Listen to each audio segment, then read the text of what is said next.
Hello, sippers. Get ready for the Set podcast where we sip, eat, talk, the ultimate blend of flavors and conversations. I'm Gina, your host, culinary enthusiast, and spirited conversationalist.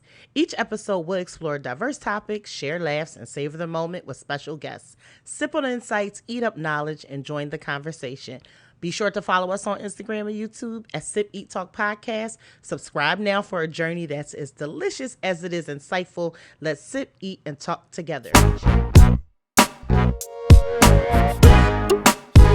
Thank you for joining. It is our first episode. I'm glad you're here. If you are part of this community, then you are officially called a sipper. So welcome to all my sippers out there. One of the reasons I decided to start this podcast because I am a lover of all things good conversation. Mix that with a good drink and something to eat on, and it is magic waiting to happen. And I am here to spread that magic. So thank you for joining the journey. You can find the audio podcast on Spotify, Apple Music. We'll be sure to share all those different links. You can also follow our YouTube channel, visuals for the podcast. I love to cook, so you'll find recipes, you'll find drink recipes. If you're not a drinker, that's okay because you'll find some mocktail recipes as well. And I vlog, Sip, Eat, Talk. If you follow me on Instagram at I am Gina Gibson, I love to sip, eat, talk, and let you know where Waldo is in the world because I love to travel and love to try new things. And so you'll get some of that as well. So make sure you subscribe and follow along. But let's get started. Let's dive into it. We're going to have a great episode today. But I want to share with you first what I am sipping on. And so if you know me, I love me a good dry red wine. I am partial to Cabs and to Zinfandels. The Josh Cabernet is one of my favorites. It's my go-to. So I am sipping on some Josh Cabernet. Cheers to all my sippers out there, whether you're drinking your tea, your coffee, your favorite energy drink, or mocktail. Cheers along with me, sippers. I'm glad to have you here. I am obsessed with this cheese right now. I absolutely love it. From Great Midwest is the Ghost Pepper Cheddar cheese. It has cheddar cheese, jalapeno, habanero, and ghost pepper in it. I love something spicy. Highly recommend. If you go over to our YouTube channel, I will have a link for where you can pick that up. It is super good, super delicious. Let's get into it. One of the segments I'm most looking forward to in the podcast is something called the Generational Sip, but we're just going to refer to it as the Gen Sip. And as a Gen Xer, I thought it was really important to connect with the other generations behind me, specifically the millennials and the Gen Zers. I'm happy to welcome my guests today who are going to be regular co-hosts for the Gen Sip. Say what's up to my millennial, my village sister, Natasha, and what's up to Kennedi Ray, my village niece. Say hello, ladies. Hello. Well, you know how we do here. Today, I'm sipping on some Josh Cabernet. What are you ladies sipping on today? I'm sipping on coffee because it's finals week. Oh, that's right. Good luck with your finals. And what are you sipping on, Miss Kennedi Ray? I'm sipping on my champagne. You know, I stay bubbly. I love it. So cheers, lady, to the first Gen Sip. Cheers, you guys. Yes, yes, yes. All right, let's get into it. And so I wanted to dive right in because I thought it was really important for me. You know, I've worked in college access for years, and the millennials and the Gen Zers have been my target audience. But truth be told, they really have been some of my best teachers because I feel like I would probably be a bit static if I didn't have you guys in my life, keeping me young, keeping me up on things, challenging my views and my perspectives. And so I think the Gen Sip is great to just bring us all together to break down some of these stereotypes and these communication barriers. And so I want to get into it because, of course, you know me, I'm a researcher at heart. So I had to do that good research. And I saw millennials are often described as tech savvy, socially conscious, and open minded.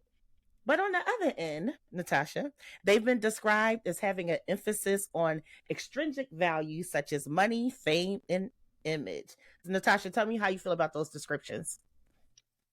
I think most of them are accurate. I think I call us a little bit of both generation. We are tech savvy, we are forward thinking, we're open, we're flexible, but we do value, structure, having our money together, our career together, our life together. So we're like that, a little bit of everything generation. So for sure, I would say fairly accurate.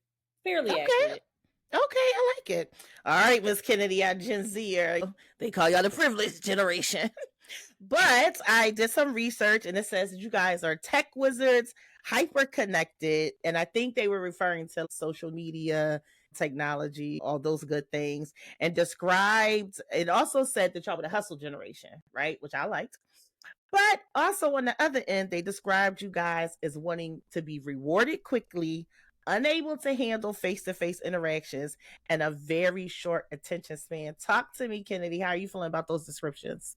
I don't know. Some of them I agree with when it comes down to social media. I do feel like we do rely on social media a lot more than the other generations do. Uh, Okay. like I said, TikTok is kind of like my Google nowadays. I would definitely say that even though we rely on social media and stuff, we're still, I wouldn't call us privileged. I wouldn't Okay. privilege. It's just, society has changed and everything has evolved. So we'll get into all that, of All course. right. All right, I'm feeling it. Now for the Gen Xers, we have been labeled as the forgotten middle child, skeptical and a bit cynical. Well, I think they definitely got the last part right because I definitely have been guilty of being a cynical person, but I'm doing better in my older age. Aren't I, Natasha? Aren't I? Fabulous. Absolutely. All right, so I feel like if we're going to dive into it, I do feel like this is definitely some good stuff, but I also feel like the generations can be misunderstood as well. So I'm gonna start with you, Kennedy. How do you feel like the Gen Zers can be misunderstood? I feel like with our generation, I do agree with kind of like being rewarded quickly in a sense, but I feel like because we were raised by Gen Xers who were easily able to, get a job, they're buying houses, they're getting married, everything just happens so fast for them. So we kind of admire that in a sense. But I Always blaming the parents. Mm-hmm. No, I'm joking. I'm joking.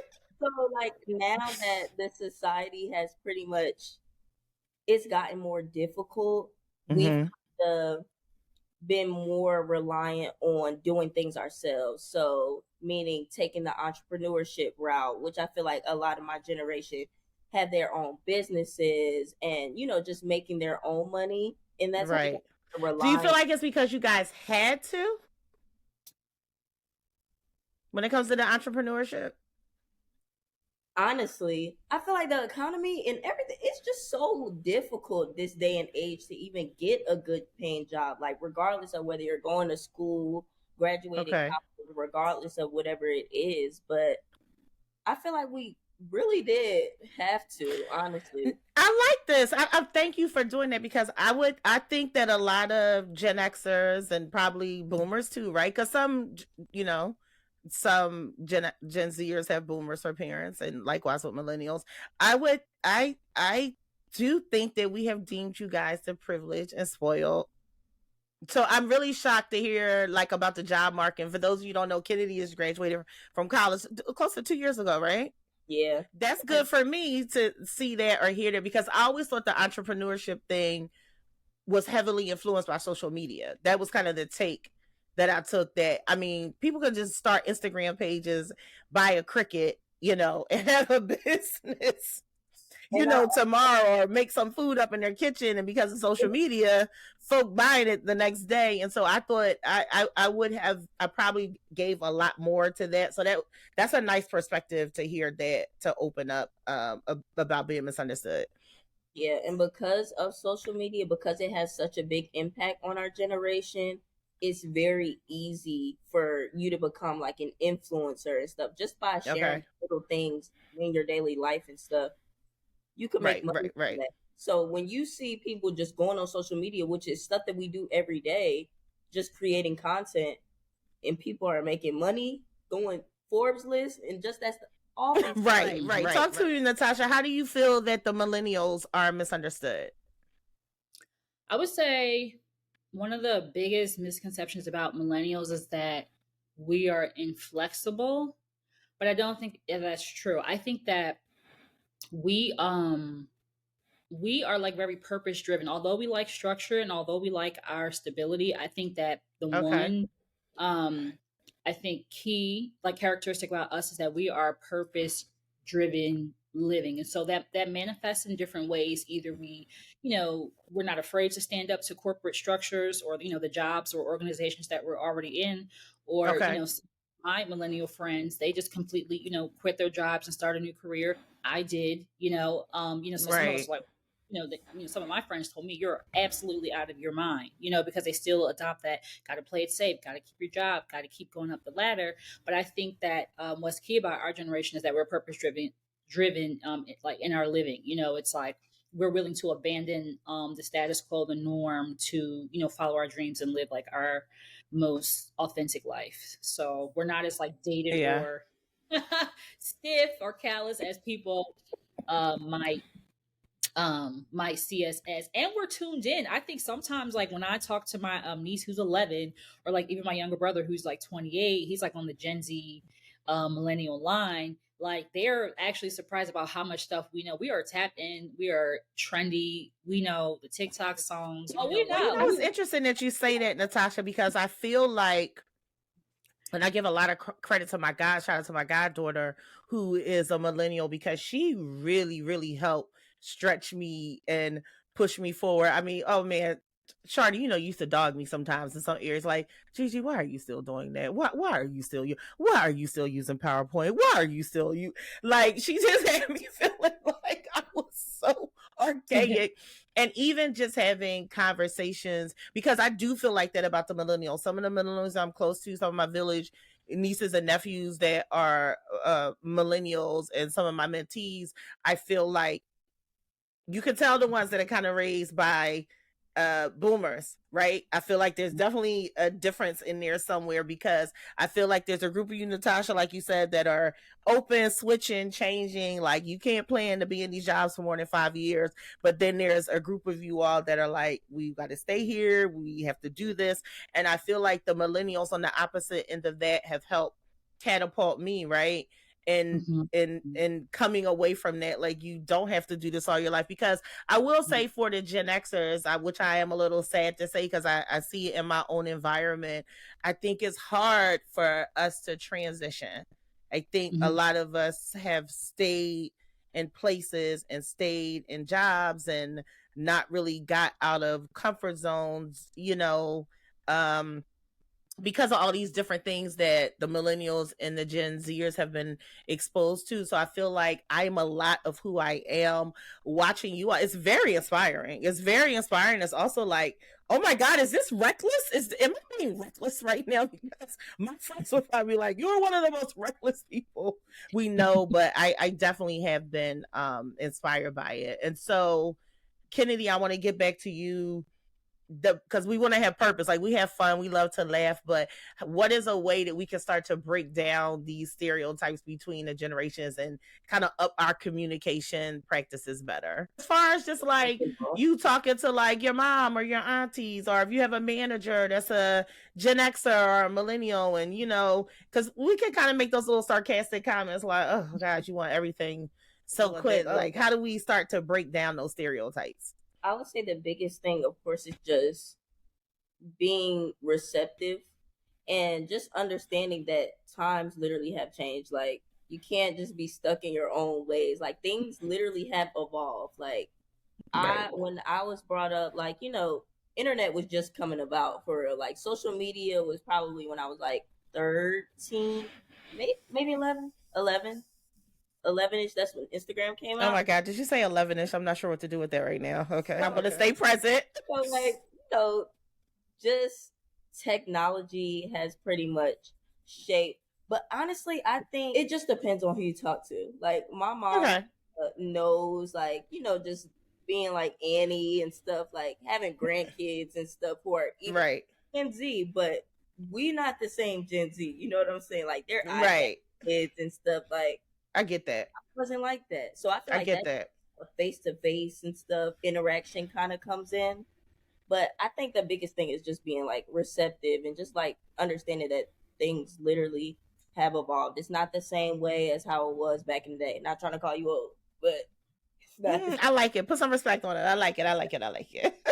How about you, Natasha? Any thoughts on how we could start to kind of break down those stereotypes and kind of because I think we could be judgy, right, towards one Uh-huh. another sometimes. I think so. And I think it's because we don't interact with each other enough. And I know sometimes like you may experience, relationships with, other generations outside of you, maybe like in the workspace, and they may not always be the best, or they may just not be like, Right. relationships. But I think a solution is joining communities and being part of communities that has a mix of everything. Because even now, like, Mm-hmm. I'm in law school, I'm 36, but most of my classmates are like in their mid 20s or younger. And Mm-hmm. so, um, I mean, they don't really ask me, how old I am because I don't really think I look that. I think I look a little young, but I still learn from them, and I actually Right. like genuinely being friends with them. And another woman on Facebook, she was like, "Hey, if I had a group where it was a bunch of women who were like 60 plus that wanted to talk about love, marriage, life, would you join?" And I said, absolutely, because they have so much wisdom. So I think, like, even for me here in Atlanta, there's so many interest-based communities, and so there's a good mix of ages in these different age-based communities. So I think that's a good way to get Right. out, learn from the younger people, be open to them, and you can genuinely be friends with younger people as well as older people, and getting that wisdom and having friendship there in community. So Right. You know what I think contributes to it, and I wanna take up for my people for a minute, right? I think what happens, unfortunately, especially if you're a parent, because you have to remember, like, I'm a village auntie, I'm a non-parent. And so I don't have the same thought process as parents, but I can see, I'm thinking about when I was coming up, my mom didn't sit around with me and my friends and hang out with us. You know what I mean? Like at a certain age, we've evolved now. She's one of my best friends, but I'm a lot older. And so I think what happens too is I think, especially when it's that parental age different thing and people have children in that age bracket, they start to feel like they're with their children or vibing with their children. So I guess we have to give a little bit more grace, right, and help people get comfortable because I think that is what happens with some people. Like that's like they're my kids' age, they're my children's age. I've heard that so many times, but I'm like, yeah, but they're kind of dope though. They're kind of dope if you really just take a minute and listen. And because I'm not listening with that ear. Does that make sense? Mhm. right, yes, it Yeah. does. I think people generally like to stay in their bubble, especially as they get older. So if you're a mom, you want to be with moms. If you go to this church, you want to go to this church. If you're in the sorority, you want to hang with your line sisters or people that are like Mm-hmm. affiliated. So I think that a good way to kind of get out of that is to be a part of interest-based communities. It just gives you exposure to different people, to people who are not a part of your bubble. And sometimes it is uncomfortable because you feel like, wow, she's so young. Like, some of my relationships in school, I was like, okay, she's 20 years old.